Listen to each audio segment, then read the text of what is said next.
জি অবশ্যই আমাদের সকালবেলা যেহেতু বৃষ্টি হয়েছে এই কারণে এখনও ভোটার সংখ্যা একটু কম। আমার বিশ্বাস দিন বাড়ার সাথে সাথে এবং ওয়েদার যা ওয়েদারে যা দেখলাম তাতে মনে হচ্ছে যে আমাদের ওয়েদার ভালো হলে ভোটার সংখ্যা বাড়বে এবং অবশ্যই নির্বাচন ইনশাল্লাহ সুষ্ঠুই হবে, এটা আমার বিশ্বাস। সব জায়গায় এজেন্ট দিতে পেরেছেন? 100% আমার 117টি কেন্দ্রে আমরা এজেন্ট দিয়েছি। আপনার প্রতিদ্বন্দ্বী প্রার্থীর বিষয়ে কোনো অভিযোগ বা আপনাদের আগেও একবার প্রেস কনফারেন্স করেছেন? আমার যেগুলো অভিযোগ ছিল সেগুলো আমি রিটার্নভাবেই জমা দিয়েছি। আমাদের নির্বাচন কমিশন সহ অন্যান্য সকল সরকারি যেসব সংস্থা আছে, সব যা দায়িত্বপ্রাপ্ত সংস্থা আছে সব জায়গায় আমি জমা দিয়েছি। সুতরাং অবশ্যই আমার বিশ্বাস তারা দেখবে। আজিজুর ভাই, প্রতিপক্ষের চিফ এজেন্ট রিয়াদ খান, জি ইয়াদ আলী ইয়াদ আলী খান না তিনি, জি ইয়াদ আলী আছে পৌরসভার মেয়র, জি জি সরি আমার নামটা মনে ভুল হয়েছিল বলতে, উনি একটু অভিযোগ করেছেন জি প্রতিপক্ষের চিফ এজেন্ট বলেছেন বেশ কয়েকটি কেন্দ্র প্রযুক্তি সহ তালতলা ওই দিকটাতে বেশ জি কয়েকটি কেন্দ্রে আপনারা তাদের মোটরসাইকেল এজেন্টকে ঢুকতে দিচ্ছেন। জি এ বিষয়ে আপনার বক্তব্যটা কি এবং এটা আসলে কতটুকু সত্য? আমার মনে হচ্ছে তারা হয়তো এজেন্ট পাচ্ছেই না, আমার সেটাই মনে হচ্ছে। এই কারণে তাদের আসলে মাদারীপুরের জনগণ তাদেরকে প্রত্যাখ্যান করেছে এবং সেই ভয়ে এখন তারা বিভিন্ন রকম অভিযোগ দিচ্ছে এবং এটা এটা তাদের এটা তাদের সম্পূর্ণ বানোয়াট কথা। মানুষ প্রত্যাখ্যান করেছে, তাদের পক্ষে কেউ নাই। এই কারণে কারো টাকা ছড়াচ্ছে নির্বাচন এরকম একটা অভিযোগ করেছে। কালো টাকা আমাদেরও পাল্টা অভিযোগ, সেম অভিযোগই আছে তাদের বিরুদ্ধে। আপনি সুষ্ঠু ভোটের বিষয়ে কতখানি আমি 100% সুষ্ঠু ভোটের বিষয়ে আমি 100% আশাবাদী। জয়ের বিষয়ে আপনার আশাবাদ? আমি জয়ের বিষয়ে 100% আশাবাদী আমি এবং সুনিশ্চিত ইনশাল্লাহ। এখন পর্যন্ত কোথাও কোনো অসঙ্গতি মনে হয়েছে?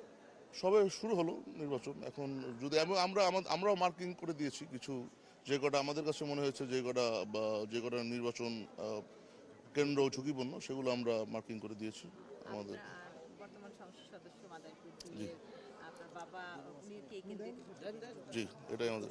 গেছেন, ওনার বিরুদ্ধে অভিযোগ যে আপনার পক্ষে তিনি প্রচার চালাচ্ছেন, এই ধরনের জি অভিযোগ রয়েছে। জি আমার পিতা অষ্টমবারের মতো এমপি এবং মাননীয় প্রধানমন্ত্রী দেশরত্ন শেখ হাসিনা তাকে সাতবারের মতো তাকে নৌকা দিয়ে সম্মানিত করেছেন এবং তিনি খুবই একজন সুনামধন্য শ্রমিক নেতা হিসেবে সমগ্র বাংলাদেশই নয়, সমগ্র আমার মনে হচ্ছে যে দক্ষিণ এশিয়াতে তার একটি নাম আছে।